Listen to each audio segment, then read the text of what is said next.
Hey y'all, welcome back. I'm Shayna Cersei. I'm so excited to paint with you today, and we're going to do another page in her watercolor journals. And I am going to be doing kind of sticking on theme with the last video and doing some more patterning and layering. So we're going to have fun with two different paintings here, and I really just wanted to focus on color choice and just creating some fun layered patterns. So I am using a 6x9 watercolor sketchbook. This is 140 pound cold press paper, 100% cotton. It's a Bao Hong brand. I'm also using a size 10 and a size 3 round brushes today. This is a Princeton Select and this is a Princeton Aqua Elite, but any round brushes that you have will do. And then I have pulled out my core mini palette for this. This is just a ceramic tray. It has some leftover paints in it, but I won't be using those. I'm going to be using these paints and just using this space to mix. But this is my core QOR by Golden mini palette with 12 colors in it. Pretty much all the colors you could possibly need to mix a whole bunch of other colors from it. All right, so let's get started. I'm going to get my brush nice and wet. And I think I'm going to do some leaves, some layered leaves with some other shapes in there. And then I'm also going to do something like almost fruit-like, maybe oranges. Let's see. Okay, first I'm going to take my yellow. Actually, yeah, let's make some oranges. So I have some bismuth yellow here, and I have some Pyrrol red. I'm gonna make an orange. I think I do have an orange. I do in this palette. I have transparent Pyrrol orange, but I'm gonna make my own. A lot of people don't always have orange in their palette, especially if they're starting out and working with a very basic palette. And the beautiful thing about watercolor, there we go, just making a bunch. The beautiful thing about watercolor is that it is transparent. So that is another element that you can play with. And I'm just making another version of an orange, but much lighter or more yellow. I kind of failed a little bit already. That Pyrrol red is super, there we go, is super strong. So now I have a darker redder orange and a lighter, more yellow orange. And then I'm gonna throw green in here as well. But the fun part about watercolor is that it's transparent, so you can play with the transparency and overlapping. So I'm going to water these down quite a bit. And I am just going to start making round shapes in these two colors. And I'm going to add a little bit more color to some sections.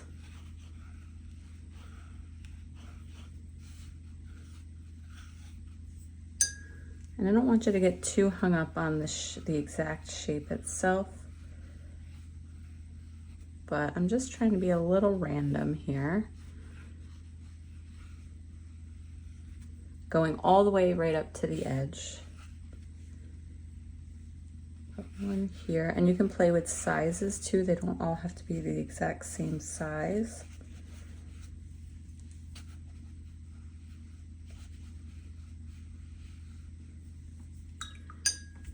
And let's get in some of this darker orange. And this is where I'm just gonna let them touch actually. These are wet on wet.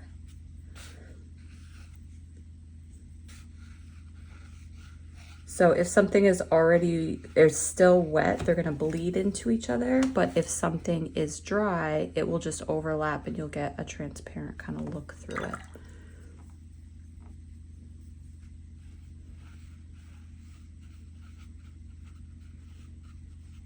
And I am going to leave a little bit of white space in here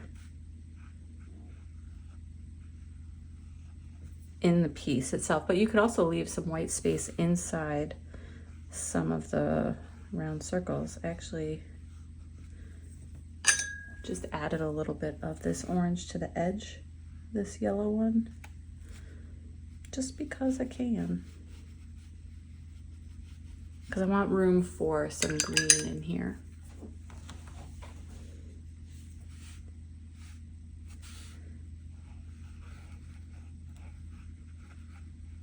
But I think I'm gonna let that layer over some of these bits as well. So here you can see transparency, like this was dry before I layered on top of it versus bleeding into it, where they're both still wet and they're commingling. But both can be effective elements that you can play with. All right, so now let's make some sap green.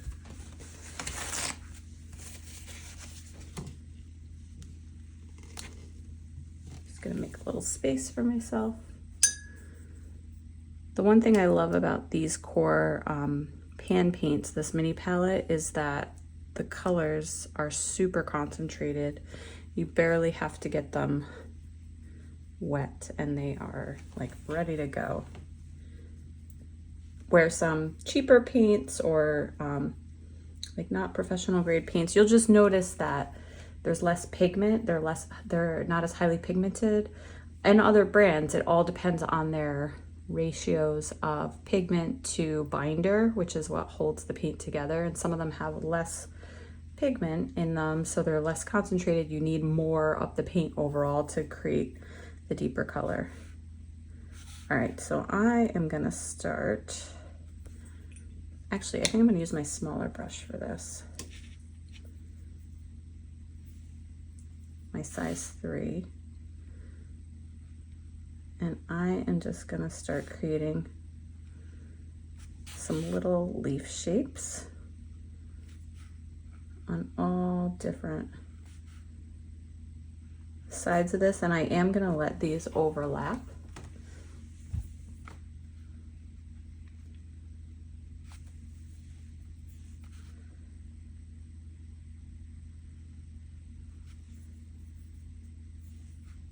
And I went with straight sap green. You could add more blue to it.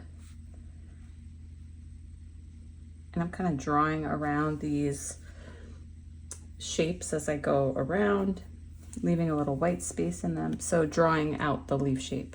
What I mean by that is like not just letting the brush dictate the shape of the leaf. Oh, I made that one a little long, but going back and using the tip of my brush to kind of create more of the shape.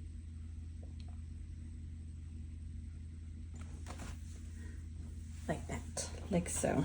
I feel like these are all too in line with each other. Gotta mess it up somehow without making it, with that super wet still. So these are super wet here. I want these to be more kind of on top.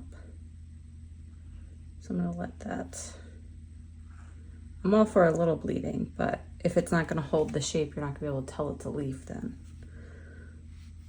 It's not quite what I was going for.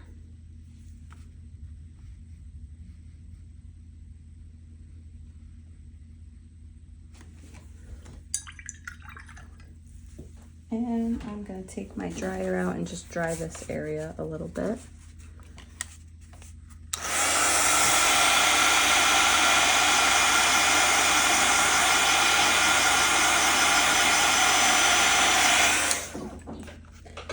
Go. And this pattern overall, this piece is very mono value. Like it's very flat in values. All the values, if we turn this in black and white, are all gonna kind of look the same. Nothing is super dark or super, super light. We do have kind of a lighter and a medium value.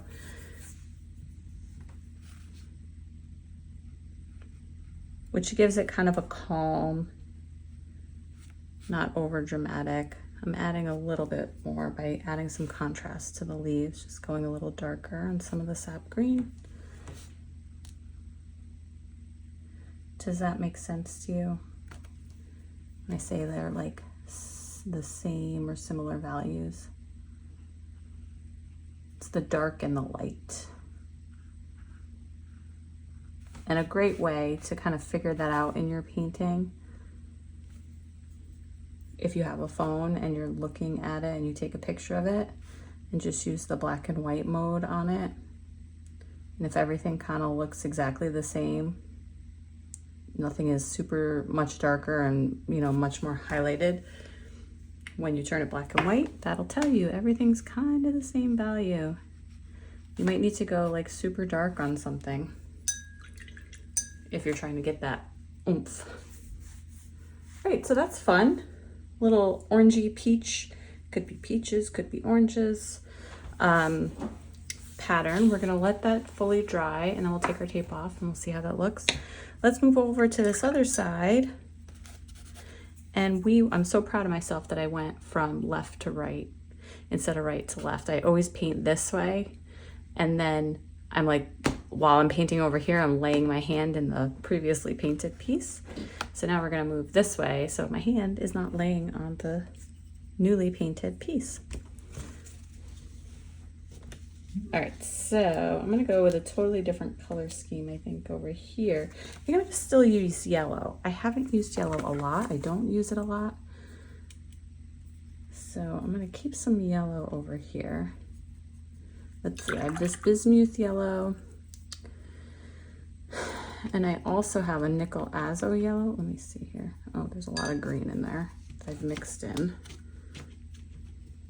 The nickel azo yellow is a little bit warmer. I think maybe that's what I want.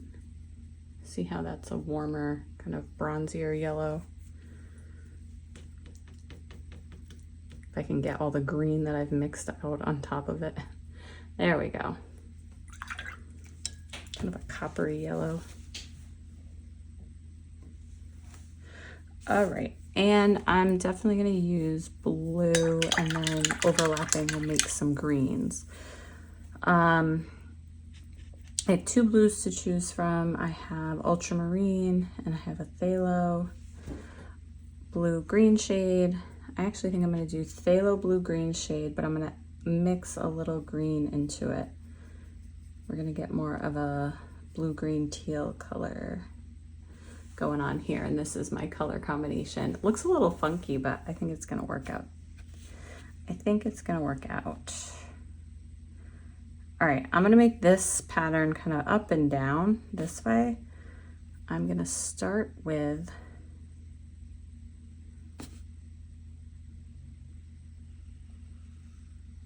these rounded leaves. And I'm gonna get water droplets in them. Like when you pick up your brush and you get those little puddles, and I'm gonna leave them in. I kind of want that look.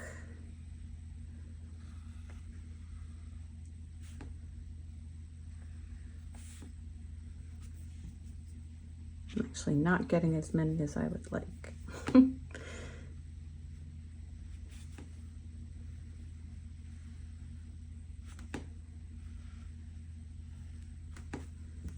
And these are much darker at the top.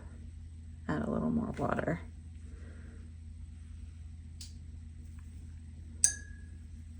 And these kind of exercises are really great for like learning water control and learning how to use the pressure of your brush to make different shapes. There's not a lot of pressure in terms of making it look exactly like something. You're just trying to make patterns.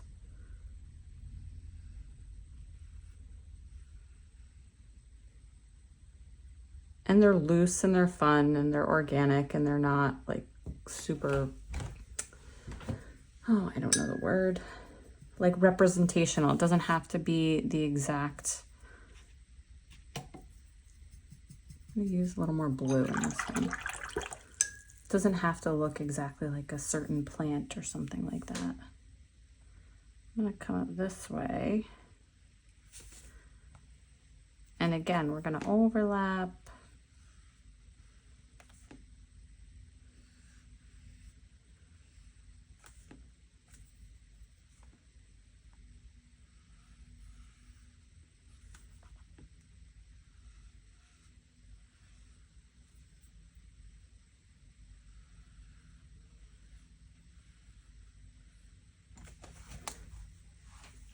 Kind of create these fun little clusters.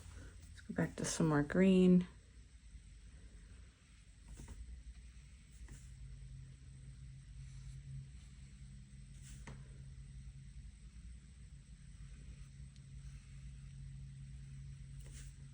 You can see I've left a couple of white spots in the middle of the leaves, and that's fine. I do want to go get like, actually, you know what? Now I'm going to add in some yellow kind of baubles and berries throughout, but I'm going to let things overlap a little bit and bleed into each other.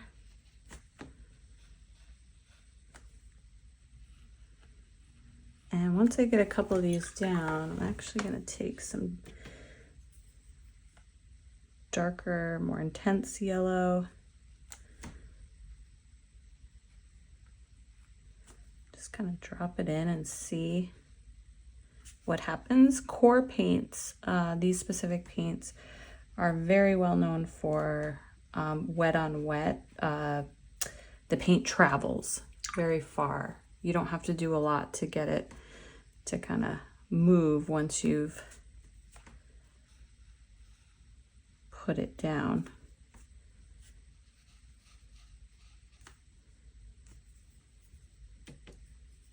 I like this nickel azo yellow. I like how it's such a different quality when it's full strength.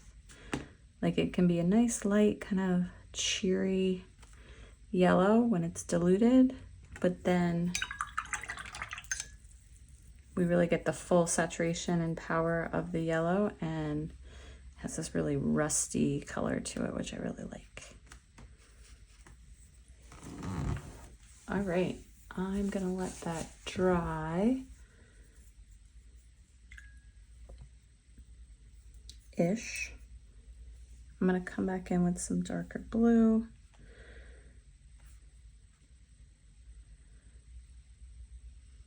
Just gonna fill in a few of these spots.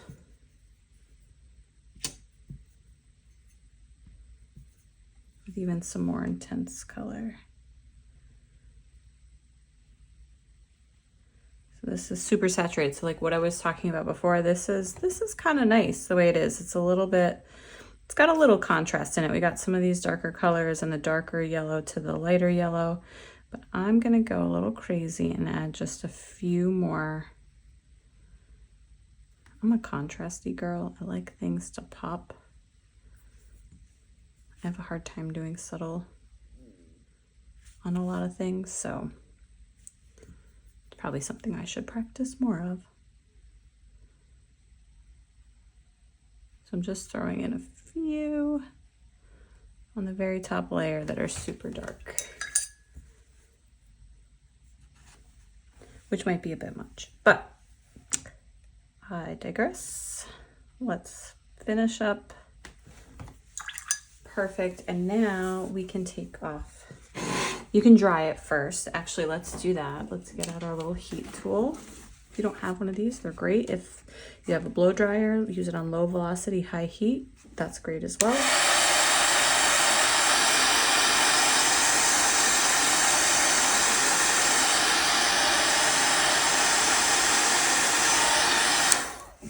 All right, that's pretty close to almost dry completely.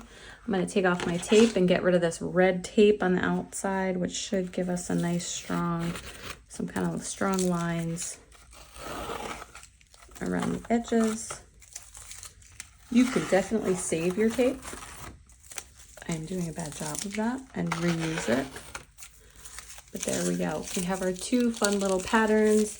These would make great kind of patterns on greeting cards, like blank cards inside that you wanted to use, or fun patterns just for decorative wall art, or just for fun in your journal because they make you feel good. So I hope you enjoyed this session with me. Don't forget to like the video. Oops, my video cut out there, so I'll just jump back in with thanks so much for joining me. If you haven't done so already, don't forget to like the video, subscribe to the channel, leave a comment. Also check out the description for links to supplies and materials, and save this for later or share with a friend if you're not ready to take it on right now. All right, y'all, take care, happy painting, and I'll see you for another watercolor journal page very soon.